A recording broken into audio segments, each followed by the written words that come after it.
back to another video by the Rose System. I am Sarah and today we will be doing a video for support people. We will be looking at some of the common questions support people have and some advice on how to help your loved one who has a complex dissociative disorder.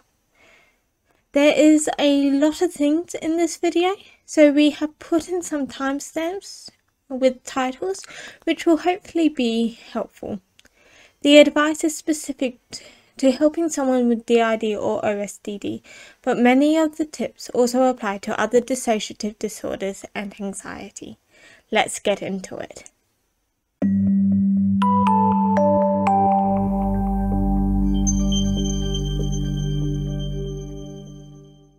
The very first and the most important aspect of helping your loved one is looking after yourself.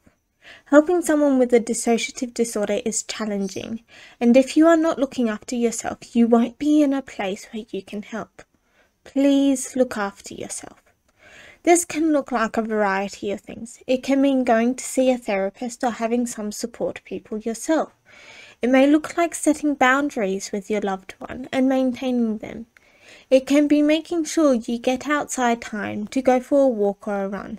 If you are a Christian, it looks like spending time deepening your relationship with God and being in community with other Christians. Take the time to look after yourself and take time to recharge. This is very important. Another huge aspect of helping someone with a dissociative disorder is to be patient. We will not heal quickly. Our disorders are lifelong. We need you to be patient with us. If we're having a panic attack or a flashback, it is important not to be frustrated with us, or at least not to let your frustrations show. We will have bad days, bad weeks, even bad years, and we need you to be patient. Our journey is a long one. There will be times when we frustrate you. We will overstep boundaries, and when we will be in the wrong. How you respond to this is important because how you respond will shape whether you are a safe person or not. There will be times when you will need to sit us down and address things that we do. Please be gentle when this time comes. Don't sugarcoat, but be mindful that you may come across as aggressive. We are our own worst judge. We will beat ourselves up over what we have done. And we need you to be safe for when we do. Being patient and gentle is so helpful for us, and we thank you for being so. It is also very important for you to get to know our disorder. How you interact with someone who has DID or OSDD is very different to how you help someone with DPDR. We have a video series on the dissociative disorders in the DSM-5 if you would like to have a starting point. We are not medical professionals and the videos are based upon our own limited research. We recommend that you do some research of your own. There are plenty of DID and OSDD YouTubers who know so much more than we do. YouTube can be a good option for you if you do not have time to read articles. We have listed some resources that helped us in the description below. A person with a dissociative disorder will have comorbid disorders. PTSD and CPTSD are two disorders that go hand in hand with dissociative disorders. Other common comorbid disorders are anxiety, depression, bipolar disorder, and borderline personality disorder. Knowing about your loved one's disorders can really help you to be more aware and supportive. Anything that causes DID, something other than dissociative identity disorder or multiple personality disorder, is probably not from a reputable site. It's also really helpful if you get to know what dissociation looks like. Everyone dissociates. It is the glazed eye look of zoning out. It can look like daydreaming. For people with complex dissociative disorders, dissociation is taken to the extreme. It becomes a foundational part of how we survive. When someone dissociates, they lose the ability to interact properly with the world. For us, We don't feel connected with our body or with the world. It is like having our brain fog up. Our ability to focus our eyes goes, so everything becomes blurry. People can become unresponsive when entering dissociation. The easiest sign to look out for is the glazed over eyes, but dissociation looks different for each person and each alter within the system. Get to know the telltale signs for your loved one. I've been told the telltale sign for us is that our chin tilts down, along with the more common signs such as the glazed over eyes. If someone is dissociating, please don't make any sudden moves or noise to bring them out of it. It is incredibly unhelpful. Gently talking to them and helping them to engage with the world again is a much better route to take. Alongside knowing what dissociation looks like, it is beneficial to learn what switching can look like. Switching is the term for when the alter controlling the body changes. Switching and dissociation have many similar traits, as switching is a more specific type of dissociation. There is a wide range of things switching can look like. Some systems rub their eyes, others happen so suddenly and quickly that not even a trained person will notice. If a system does not want you to be aware that they are switching, you will not notice the switch. Even those who have been with us since the beginning of our journey will not notice the switch unless we are obvious about it. You are not expected to immediately tell when a switch has occurred. As time goes on, and as you spend more time with your loved one, you will begin to notice some common patterns. As you become closer to your friend and their alters, they will become more comfortable showing the signs that they are switching. If your loved one has switched, and it is safe to do so, acknowledge it by saying hi and introducing yourself if they are someone you haven't met before. Let them know what is happening and that they are safe. A huge part of switching and dissociation are triggers. Within the dissociative disorders community, the term trigger can relate to a few different aspects, but they all come under the definition of anything that causes a change in someone.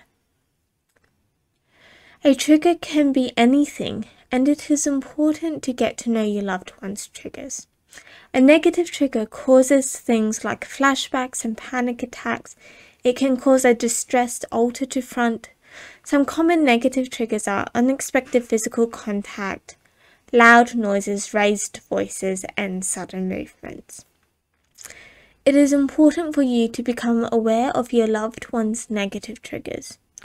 Knowing what the triggers are can help you avoid them and appropriately deal with them when they come up. A positive trigger is something that causes a switch to happen for a more positive reason. A good example of this is when littles front when they see a toy.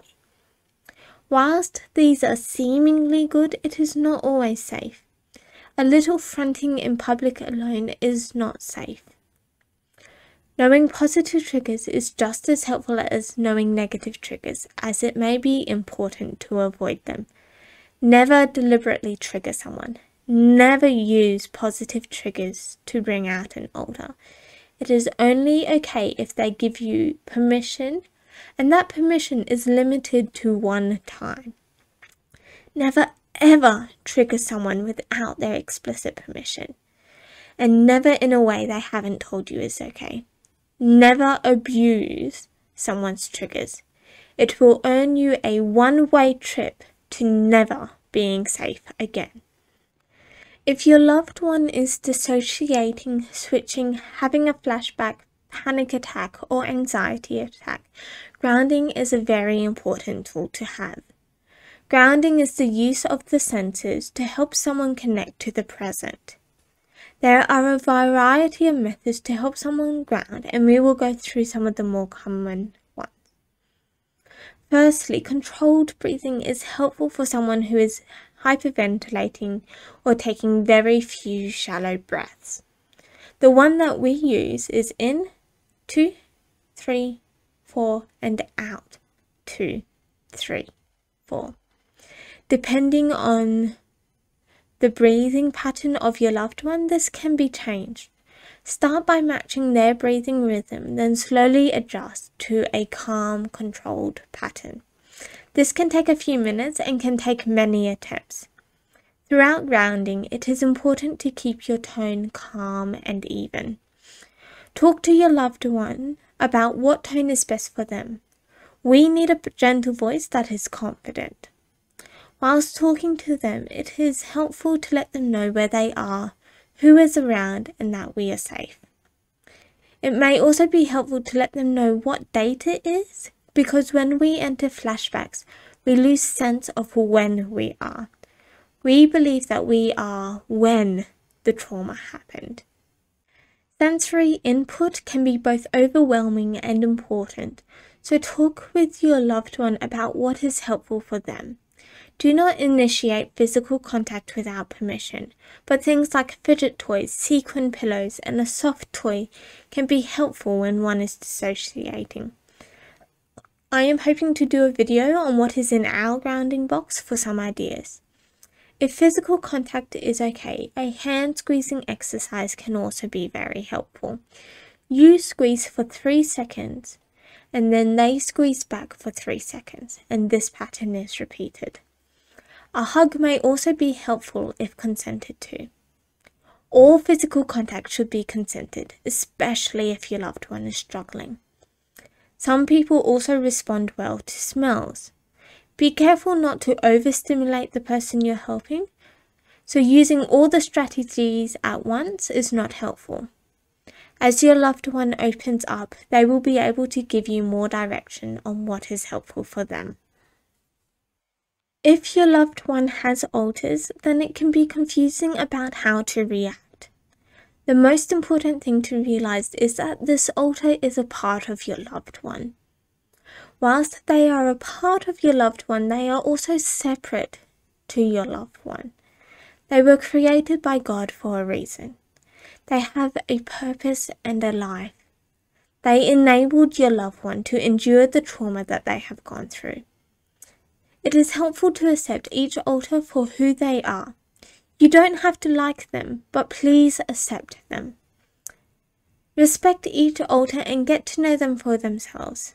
If you meet an alter for the first time, introduce yourself. Let them know what is happening and where they are if they seem confused. If you are not sure who is fronting, ask. Something along the lines of, who am I talking to right now? Some systems use external objects such as wristbands to help people know who is fronting. If your loved one's system has one of these, learn it. It is important that if an alter tells you something in confidence, do not repeat it to another alter in the system. The amnesia barriers are in place for a reason, and more harm can occur if those barriers are not upheld. As cheesy as it sounds, treat each alter the way you would like to be treated. It is okay to stuff up. Apologise when you do, but please don't treat everyone as if they are the same person. Someone asked us, is it okay to acknowledge us as a system in public? This is a conversation for you and your loved one. We are not open as a system, so in public it is better to call us by the body's name. But acknowledging that you have noticed a switch in a discreet way helps us to know that someone is aware. We have had a support person make the mistake of outing our little a in public. Little a then had to find a way to communicate that there were people a part of the conversation who didn't know that we were a system. Our support person then had to give up personal information about us to those that we were with so that they could understand. If your loved one is open about being a part of a system and it is common knowledge, then how you approach this will be different. When you are both in a good place, have a conversation about what they would like. It is better to err on the side of caution. We will also ask about what touch is okay and not okay. This is a very grey subject because it will differ for each system. What is completely safe for one system will be triggering and terrifying for another. The best advice is to ask for consent. Err on the side of caution. If you are not sure, ask. When both of you are up for it, have an honest conversation about what is okay and not okay. This can also change between alters. Our physical contact boundaries are complicated and change from person to person. A blanket rule we have is for consent from both parties to be given, and the details of what this looks like changes from person to person based upon what level of safety they are at. The final question is, what can I ask and not ask? Once again, this will change from system to system. If they seem reluctant to tell you, don't push it. There is one main question to never ask. Never ask about someone's trauma. I will say this bluntly because of its importance. You are not entitled to that information. That information is deeply personal and sensitive stuff. Doing so can also trigger a flashback or a panic attack. If someone does reveal any of their trauma history to you, it is a great sign of trust. If they do reveal something to you, believe them. It is best to hold off questions until both of you are in a stable place. In the moment, a helpful prompt for what they need is to give them the option of 3 things. Would you like to talk about it? Would you like a distraction? Or would you like some space? We came across this on an Instagram and would like to thank @Ilana Digan for creating the video. We have left a link in the description to their video. In the moment, it is better to listen and be silent. Take the time to watch, as too many questions can be unhelpful. I am sorry I don't have more specifics upon these last 3 questions. They are so grey, and what will work for us will not work for another system. The best approach is to ask gently when your loved one is in a good place. We have placed a couple of resources in the description if you would like to have a look at them. I am sorry that this is a longer video. If you have any more questions, please leave them in the comments. Thank you for taking the time to watch this video. I hope it has helped. Please know you are loved by the incredible God of the universe. And we'll see you in the next video. Bye.